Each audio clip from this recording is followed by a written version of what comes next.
ক্ষমতার দাপট দেখিয়ে সাংবাদিককে হুমকি, অভিযোগ নূর মোহাম্মদ পুতুর বিরুদ্ধে। নিজস্ব প্রতিবেদনে বিস্তারিত।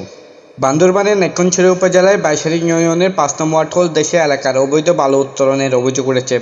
এই ঘটনায় সত্যতা যাচাই করতে গেলে এক সংবাদকর্মীর সঙ্গে অসৎ আচরণ ও হুমকি দেওয়ার অভিযোগ পাওয়া গেছে স্থানীয় ওয়ার্ড মেম্বার নূর মোহাম্মদ পুতুর বিরুদ্ধে।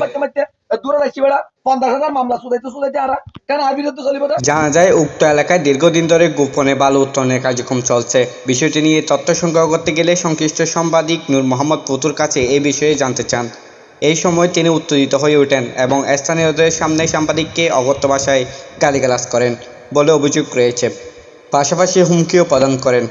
উক্ত ঘটনাটির পর বিষয়টি আরও গভীরভাবে অনুসন্ধানে নামে টিম আজকের বাইশারী। অনুসন্ধানের পর টানা 2 দিন বন্ধ থাকলেও পুনরায় রাতে অন্ধকারে একই এলাকায় অবৈধ বালু উত্তোলন শুরু হয়েছে বলে স্থানীয় সূত্রে জানা গেছে।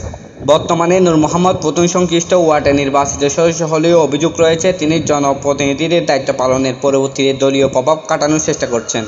এমনকি তিনি দাবি করেন বালু উত্তোলনের কার্যক্রম বৈধ, যা নিয়ে এলাকাবাসীর মধ্যে প্রশ্ন ও ক্ষোভ সৃষ্টি হয়েছে। এই বিষয়ে স্থানীয় বিএনপির দায়িত্বশীল নেতাদের সঙ্গে যোগাযোগ করা হলে তারা জানান, নূর মোহাম্মদ পুতুল দলীয় নিয়ম-নীতি মানে না এবং তার কর্মকাণ্ডের দায়ভার দল নেবে না। এদিকে এলাকাবাসীর প্রশ্ন, এই অবৈধ বালু উত্তোলনের সঙ্গে কি নূর মোহাম্মদ পুতুল নিজেই জড়িত? তারা দ্রুত একটি নিরপেক্ষ তদন্তের মাধ্যমে জড়িতদের বিরুদ্ধে আইনানুগ ব্যবস্থা গ্রহণের দাবি জানিয়েছেন। বিস্তারিত তদন্তের সাপেক্ষে পরবর্তীতে প্রকাশ করা হবে। News desk, AB news, Netrokona.